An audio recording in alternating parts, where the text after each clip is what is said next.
Hello everyone! Hopefully everything looks okay. Got my little candle here, so if you see any smoke or anything, that's what it is. Sorry, my charging cable is all tangled up. Alright. It's so cold today. Not as cold as it has been the past couple of days, but I threw a sweater over my t-shirt. And hey, Patty! I've got my little blanket here because it's so cold. I'll just I'll just wait for a minute. Oh, there's the smoke from my candle. Oh, that smells good. I'll just wait for a minute. I know that my sister's hopping on.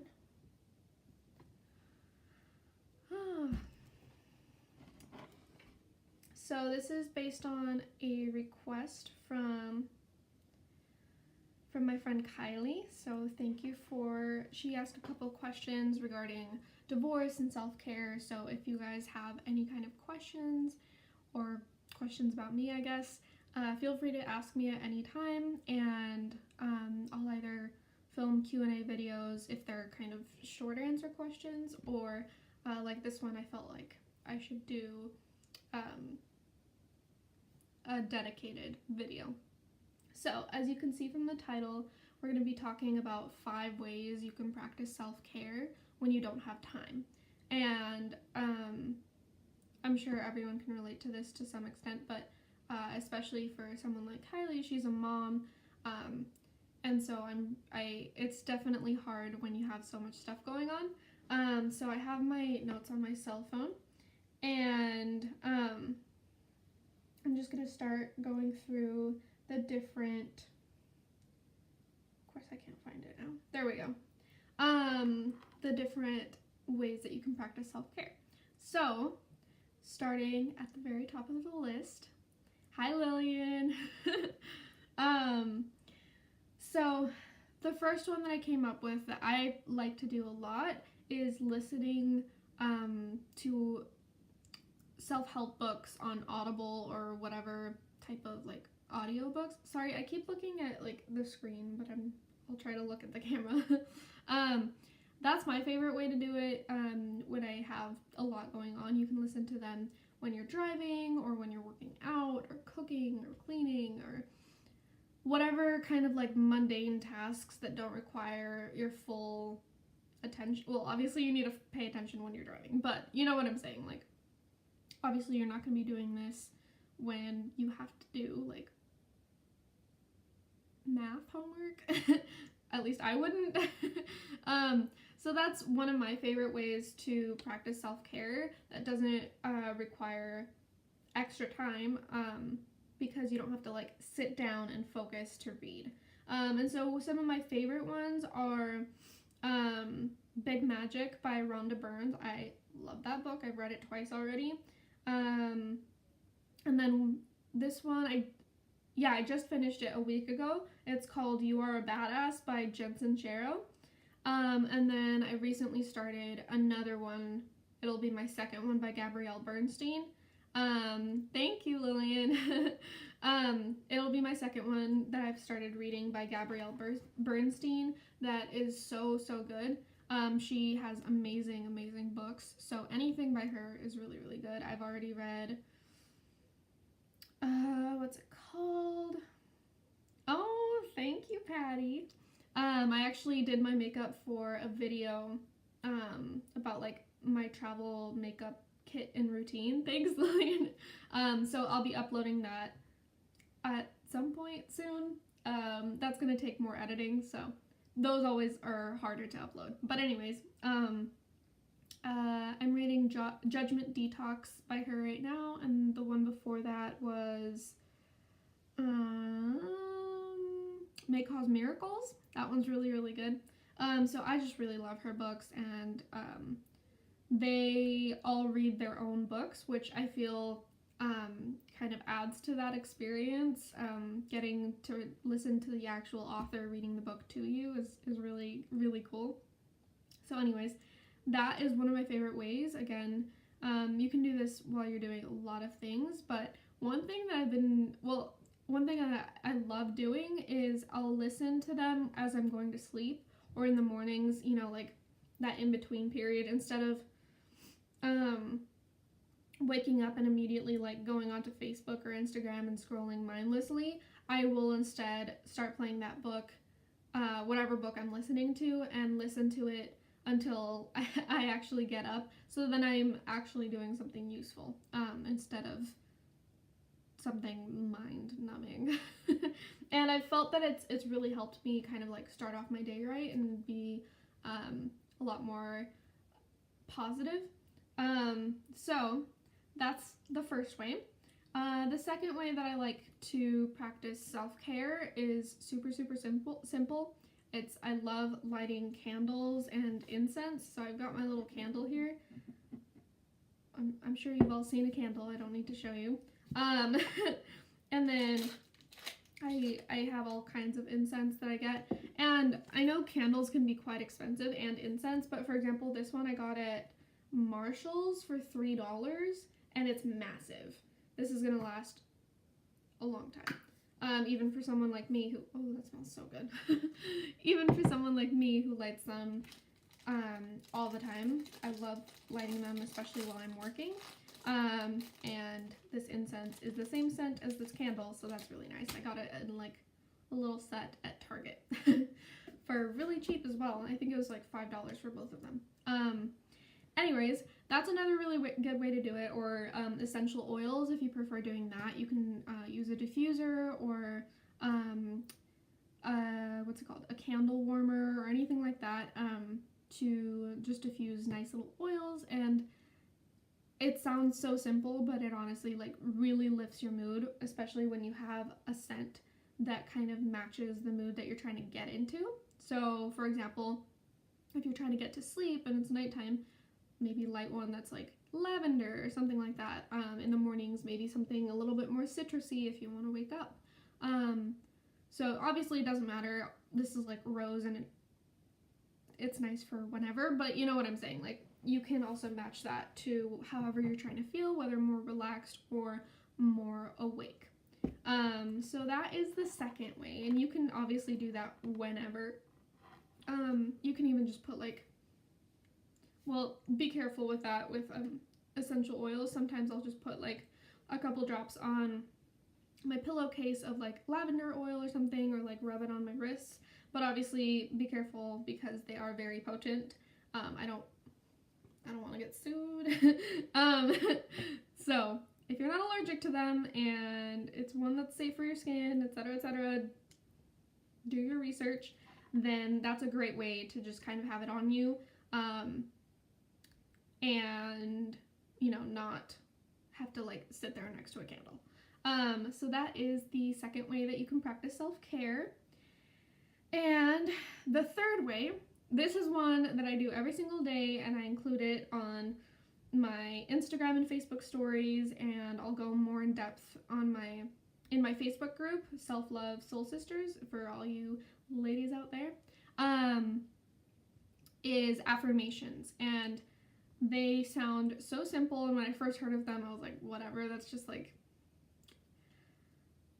you know, that doesn't work, and like, I had my doubts, but I started doing them on the recommendation of my coach, and they totally work. Like, you can try it for yourself and let me know, but like, they totally work, and they're so good. I'm sorry, I keep looking at the screen.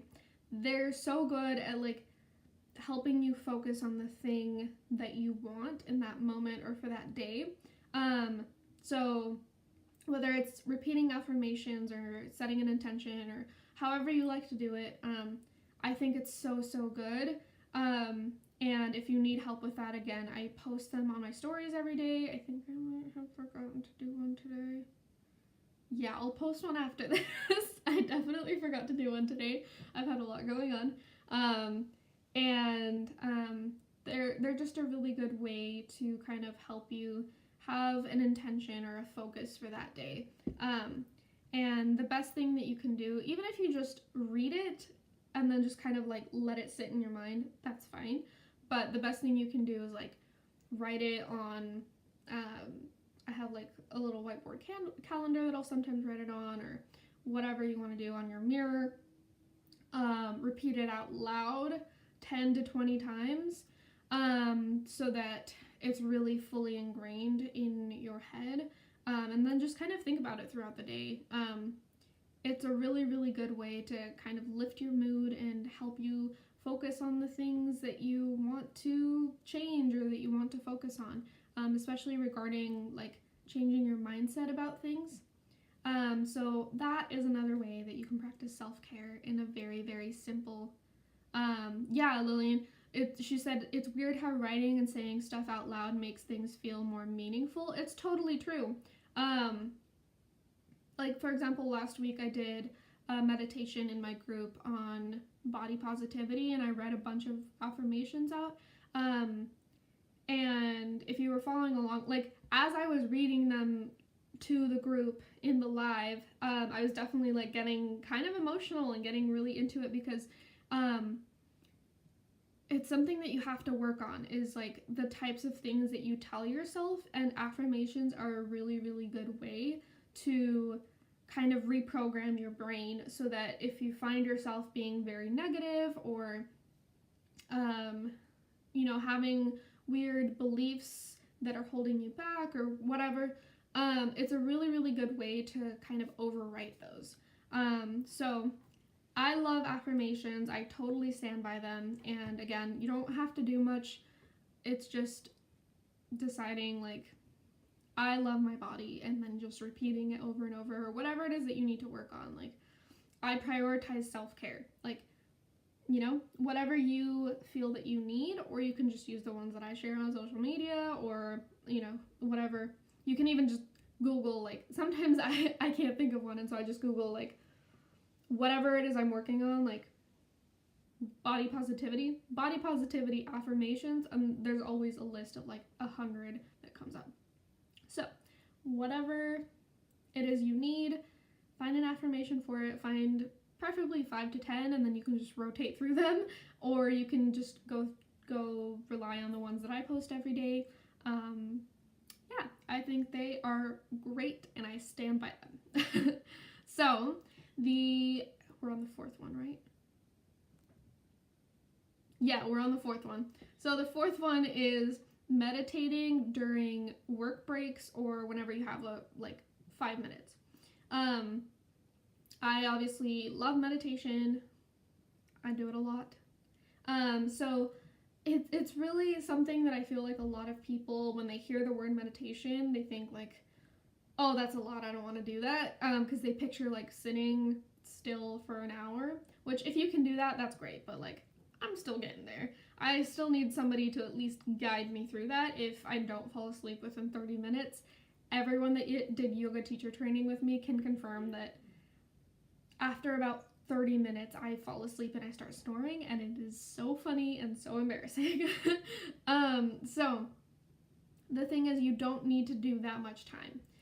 Especially if you're new to it, I recommend starting just with like 5 minutes. That's honestly all you need. Even if you can only do 3 minutes, that's better than nothing. But 5 minutes is the perfect amount of time that like you're pushing yourself, and definitely giving yourself time to really clear your head. Sorry. Really clear your head and really get into it, without overwhelming yourself, or without, you know, having to take so much time out of your day.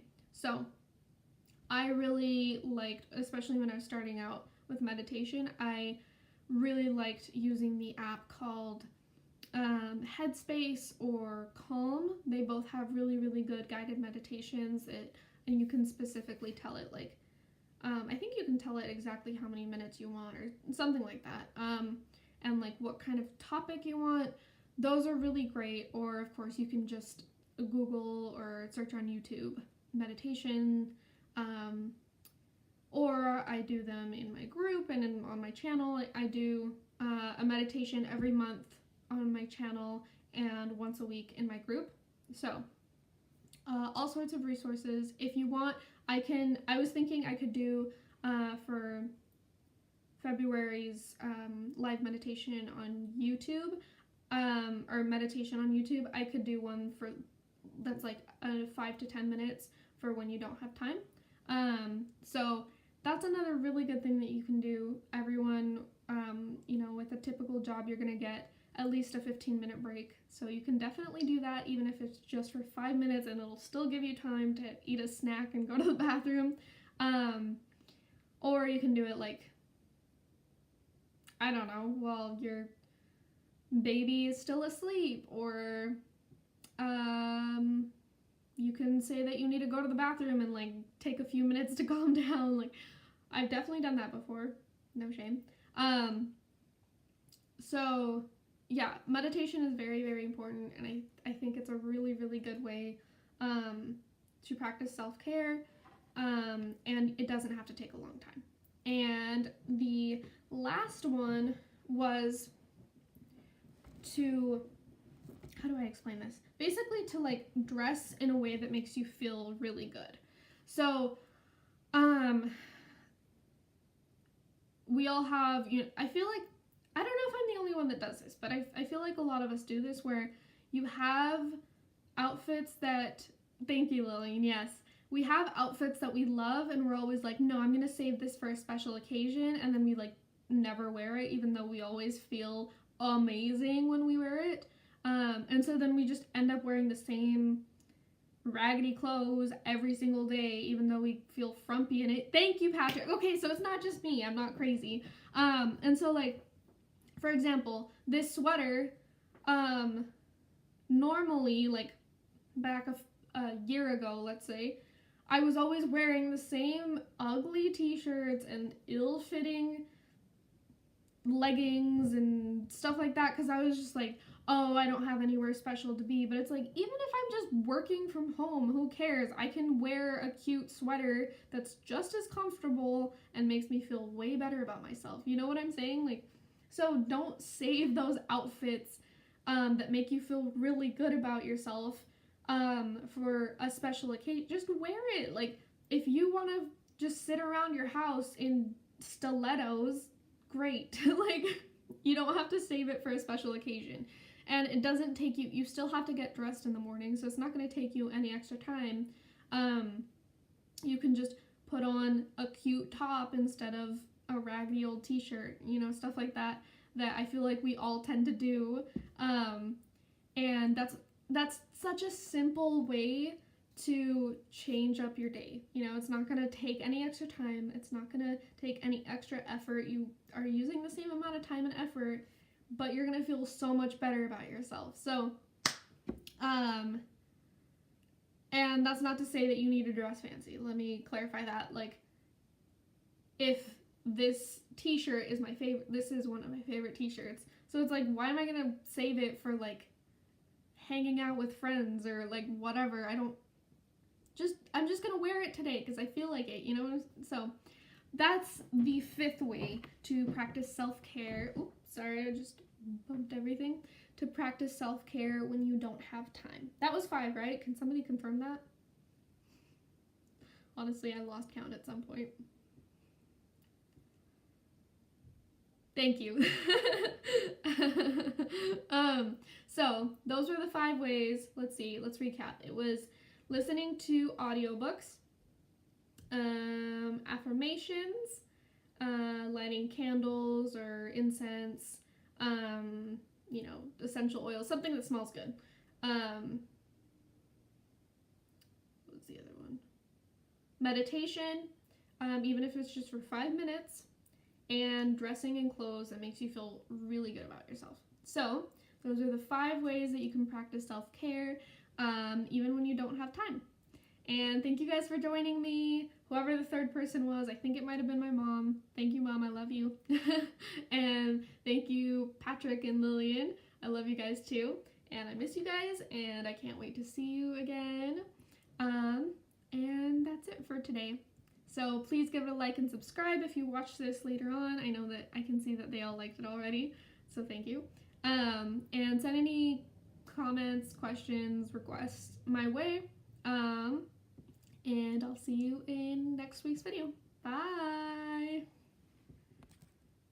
Oh, how do I turn this off? Oh, help. Help.